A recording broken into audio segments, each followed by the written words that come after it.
आशा या नावाचा एक मराठी चित्रपट रिलीज झालेला आहे आणि कसा वाटला मला हा चित्रपट जाणून घेऊया आजच्या व्हिडिओमध्ये. सगळ्यात आधी तर या चित्रपटाचा ॲक्चुअली अटेम्प्ट चांगला आहे, ही मी सुरुवातीलाच तुम्हा सगळ्यांना सांगते. पण प्रचंड जास्त जुनाट स्टाईलने बनवलेला हा सिनेमा आहे आणि नक्की आपण एक करून त्याचं व्यवस्थितपणे डायसेक्शन करणार आहोत.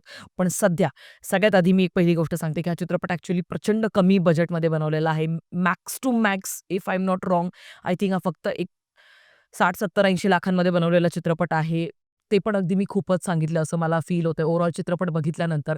आणि आयरनी बघा, हा चित्रपट ॲक्चुअली धुळे जिल्ह्यातल्या साक्री येथील एक गोष्ट दाखवतो आणि हा चित्रपट बघण्यासाठी धुळ्यामध्येच एक पण असं थिएटर नाहीये, जिथे फॅमिली सोबत जाऊन आपण चित्रपट बघू शकतो. ही तर आपली अवस्था आहे. म्हणजे आता आणखीन वेगळं काय बोलायचं हा एक प्रश्न आहे, बट असो. आशा हा चित्रपट त्या महिलांवरती आधारित आहे, ज्या सरकारी सामाजिक आरोग्य कार्यकर्त्या आहेत. गावापाड्यांमध्ये जाऊन, आदिवासी पाड्यांमध्ये जाऊन, वेगवेगळ्या ठिकाणी जाऊन मुलींना पाळीच्या दरम्यान काय गोष्टी करायला पाहिजे, काय नाही करायला पाहिजे, स्वच्छता कशी राखायची, बेसिक हायजीन काय असतं त्याच्या समवेत ज्या गरोदर स्त्रिया असतात, तर त्यांना गरोदरपणामध्ये कुठल्या-कुठल्या ट्रीटमेंट्स घ्यायला पाहिजे, कशा पद्धतीने स्वतःची आणि बाळाची काळजी घ्यायला पाहिजे, या सगळ्यांचं ते समाज प्रबोधन करतात आणि सरकारी ज्या योजना असतात, त्यांचा लाभ व्यवस्थितपणे सगळ्या गोरगरिबांपर्यंत पोहोचेल, या गोष्टीसाठी त्या काम करत असतात. वेगवेगळ्या ठिकाणी जाऊन त्या बेसिकली महिलांना आणि मुलींना जागृत करत असतात, त्यांच्याच शरीराबद्दल. या चित्रपटामध्ये आपल्याला रिंकू राजगुरू मुख्य भूमिकेत दिसते, जिचं नाव मालती आहे. त्याच्यानंतर संकेत कामत दिसतोय. त्याच्यानंतर उषा नाईक आहेत, सुहास शिरसाट आहेत आणि इतरही बरेचसे कलाकार आहेत. मूळतः हा चित्रपट रिंकू राजगुरूच्याच अवतीभोवती फिरणारा आहे. ती मुख्य नायिका आहे चित्रपटाची. ह्या चित्रपटातलं मला काय आवडलं ते सगळ्यात आधी सांगते आणि तो एकच मुद्दा आहे. या चित्रपटाचा प्रयत्न त्यांचा प्रामाणिक आपल्याला वाटतो, म्हणजे कुठेच त्यांच्या पोटात मळ नसावा. त्यांनी अतिशय मनापासून हा चित्रपट बनवण्याचा प्रयत्न केलेला आहे, हे आपल्याला जाणवतं. एवढी एकच गोष्ट पॉझिटिव्ह आहे. अनफॉर्च्युनेटली आता ज्या निगेटिव्ह गोष्टी आहेत, त्यांवरती जरा प्रकाश टाकण्याचा प्रयत्न करूया. या चित्रपटामध्ये रिंकू राजगुरूचा अभिनय हा प्रचंड बिलो एव्हरेज तुम्हाला वाटेल. म्हणजे ती खूप ऑकवर्ड होऊन रिएक्शन्स देताना तुम्हाला जाणवेल.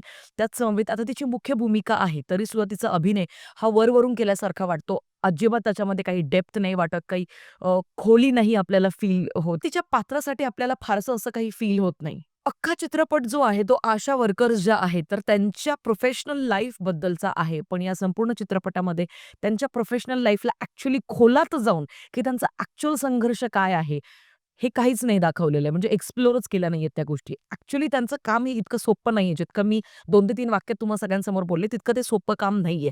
खूप प्रॉब्लेम्स त्यांना येतात. पण हे सगळं दाखवण्यासाठी त्यांनी फक्त एक केस दाखवली जाते. गावातली एक गरोदर महिला आहे. तिच्या घरचे प्रचंड ऑर्थोडॉक्स मेंटॅलिटीचे आहेत आणि त्यांना असं वाटतंय, की जर का आपली बायको ही हॉस्पिटलमध्ये गेली, तर तिथे मुली होतात. जर का घरीच तिची प्रसूती केली, तर मग तिला मुलगा होईल. तर ह्या सगळ्या अतिशय आउटडेटेड कॉन्सेप्ट्समध्ये विश्वास ठेवणारी ती एक केस आपल्या सगळ्यांना दाखवली जाते. पण याच्या व्यतिरिक्त ज्या आशा वर्कर्स आहेत, तर त्यांच्या कामातल्या अडचणी काय आहेत किंवा मूळ त्यांचा कसा संघर्ष आहे, वेगवेगळ्या ठिकाणी थोडेसे अजून जास्त मॉन्टाजेस टाकणं, अजून जास्त कन्व्हर्सेशन्स दाखवणं हे फार महत्त्वाचं होतं. पण मेकर्स ॲक्चुअली रिंकू राजगुरू ची पर्सनल लाईफ आणि ही एक फक्त केस या दोन्ही गोष्टींमध्येच अख्खा सिनेमा अडकवून ठेवतात आणि त्याच्यामुळे त्यातली डेप्थ ही कुठेच जाणवत नाही. पुढचा मुद्दा आहे या सिनेमातलं शूट, लिखाण, एडिटिंग स्टाईल, ओव्हरऑल प्रेझेंटेशन हे फार जुनाट स्टाईलचं वाटतं. 2000च्या काळात अशा प्रकारचे सिनेमे ॲक्चुअली आपण पाहायचो. असं आपल्याला सारखं-सारखं फील होत राहतं अगदी पहिल्याच फ्रेमपासनं. त्यामुळे खूप असा ॲडव्हान्स काही कॅमेरा वर्क आहे, ॲडव्हान्स पद्धतीने काहीतरी खूप केलंय, अशा कुठल्याच गोष्टी आपल्याला फील होत नसल्यामुळे हा चित्रपट ॲक्चुअली थिएटरमध्येच जाऊन बघायला पाहिजे असा आग्रहच मुळात पहिल्या ठिकाणी चुकीचा मला वाटतो. असा चित्रपट आपण ओ-टी-टीवरती किंवा YouTubeवरती सुद्धा बघू शकतो. अशा पद्धतीचं ओव्हरऑल काम आपल्याला चित्रपटामध्ये पाहायला मिळतं. चित्रपटाचं कथानक हे प्रचंड प्रेडिक्टेबल आहे. म्हणजे पुढच्या अर्ध्या तासानंतर सुद्धा अगदी काय होणार आहे हे आपल्याला आधीच कळून जातं. आणि कारण सुरुवातीला जे कॅरेक्टर एस्टॅब्लिश केले जातात ते शेवटी कशा पद्धतीने सगळं हॅपी एंड होणार आहे, हे सगळं आपल्याला सगळं उमजून जातं ॲक्चुअली. आणि लाइक आय सेड, ह्याचं शूट आणि लिखाण हे प्रचंड आउटडेटेड असल्यामुळे कथानक हे प्रेडिक्टेबल वाटतं. लिखाणाबद्दल जर का मी आता बोलतेच आहे, तर अहो तुम्हाला माहिती आहे ना, मी तर माझं फक्त काम करते. अहो तुम्हाला माहिती आहे ना, मी माझं फक्त काम करते. हा डायलॉग ॲक्चुअली रिंकू राजगुरू संपूर्ण चित्रपटामध्ये 6 ते 7 ठिकाणी वापरते. इनफॅक्ट एक असा सेगमेंट आहे जिथे ती त्या गरोदर बाईच्या घरात जाते पहिल्यांदा आणि पाणी पीत असते. त्यावेळेला तिच्या ज्या रिएक्शन्स आहेत त्या खूप ऑकवर्ड आहेत आणि खूप बेटर पद्धतीने ते अख्खे संवाद होऊ शकले असते. पण ती भीती आपल्याला फीलच होत नाही, की ती त्यांच्या घरात गेलेली आहे किंवा मग आता कसं होणार आहे, मग आता काय, असं काहीच नाही फील होत आणि अतिशय सपाट असं ते लिखाण असल्यामुळे तेच-तेच डायलॉग ती रिपीट करत असते. कानबाई उत्सवाच्या दरम्यान रिंकू राजगुरूचा एक मोनोलॉग आहे सगळ्या नातेवाईकांसमोर. पण तो मोनोलॉग ॲक्चुअली खूप रॉ, खूप इंटेन्स आणि नॅचरल होऊ शकला असता. पण तो अतिशय आर्टिफिशियल वाटतो.